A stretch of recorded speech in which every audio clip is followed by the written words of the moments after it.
કોરડા ગામે નકલી ડોક્ટરે સુરેશ ઠાકોર સામે હવે વધુ એક 8 માસ પહેલા નિસંતાન દંપતીને 1.20 લાખમાં બાળક વેચ્યું હોવાનું ખુલ્યું.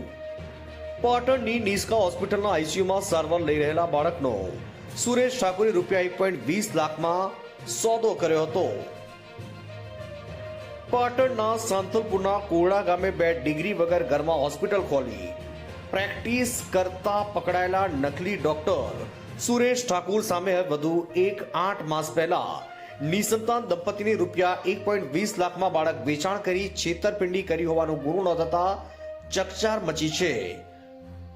વધુમાં નકલી તબીબે ખોટા ડોક્યુમેન્ટ ઉભા કરીને રાધનપુર નગરપાલિકામાંથી દંપતીને નકલી જન્મ પ્રમાણપત્ર પણ કાઢી આપવામાં આવ્યું હતું.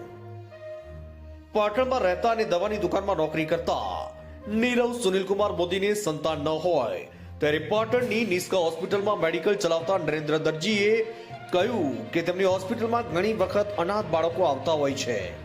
અનાથ બાળક દત્તક લેવાનું કહેતા નીરવ કુમારે જાણ કરવાનું કહ્યું. થોડા દિવસ બાદ નિષ્કા હોસ્પિટલમાં નોકરી કરતા અમૃત રાવળે નીરવ મોદીને ફોન કરીને કહ્યું કે નરેન્દ્ર દરજીએ ફોન કરવાનું કહ્યું છે.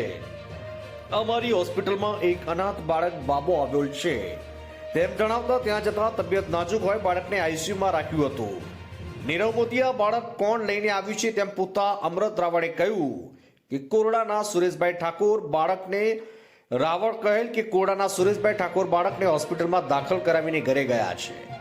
સુરેશ ઠાકોર બાળકની ખબર કાઢવા પાટણ આવતા અમૃતે વાત કરાવી હતી. નીરવ મોદીને સુરેશ ઠાકોર કહેલ કે આ બાળક અનાથ છે, કોઈ વાલી વારસ નથી. આ બાળક જોઈતું હોય તો બાળક સ્વસ્થ થાય તો તમે લઈ જજો અને મને રૂપિયા 1.20 લાખ આપવાનું નક્કી કર્યું હતું. બાદમાં હોળીના 2-3 દિવસ પછી બાળકને સારું થઈ જતા સુરેશભાઈને રૂપિયા 50,000 આપી નિષ્કા હોસ્પિટલમાં બાળકને લઈ જવાનું નક્કી કરી. ડોક્ટરને મળતા બાળક હેલ્ધી હોવાનું કહી તેમને રૂપિયા 10,000નું બિલ આપતા તેમણે 5,000 આપી દવાખાનેથી બાળકને લઈ ગયા હતા. અઠવાડિયામાં બાળકનું નામ વંશ રાખી સુરેશ ઠાકોરે બાળકના જન્મ પ્રમાણપત્ર અંગે વાત કરતા તેમણે નીરવ મોદીને તેમની પત્નીના આધાર કાર્ડ વોટ્સએપથી મંગાવ્યા. 10 દિવસ બાદ સુરેશ ઠાકોર પાટણ આવી નીરવ મોદીને બાળકના જન્મનું પ્રમાણપત્ર આપ્યું, જેથી બીજા સુરેશ ઠાકોરને રૂપિયા 50,000 આપ્યા હતા. સુરેશ ઠાકોરને બાળક દત્તક લેવાનું કહી કાગળ કરી આપો તેમ કહેતા સુરેશ ઠાકોરે કહ્યું કે તમારે એની કંઈ જરૂર નથી. દત્તકના કાગળો હવે ન થઈ શકે એટલા માટે મેં તમારા નામનું બાળકનું જન્મ પ્રમાણપત્ર આપ્યું છે. રિમાન્ડ પૂર્ણ થતા આ કેસમાં તપાસ કરાશે.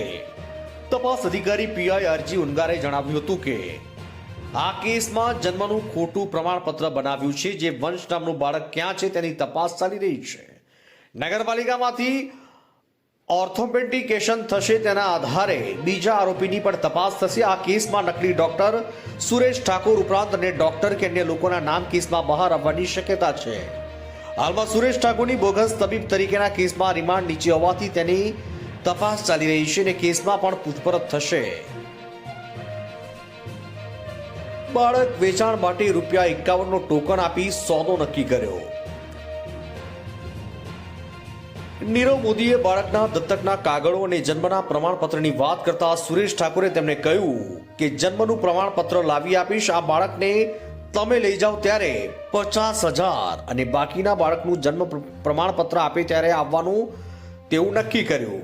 બાકીના 20,000 નરેન્દ્ર દરજીને આપી દેવાનું કહ્યું હતું અને બાળકના ભાવ કુલ 1.20 નક્કી કરી સુરેશ ઠાકોરે 51 રૂપિયા ટોકન પેટે સોદો નક્કી કર્યો હતો.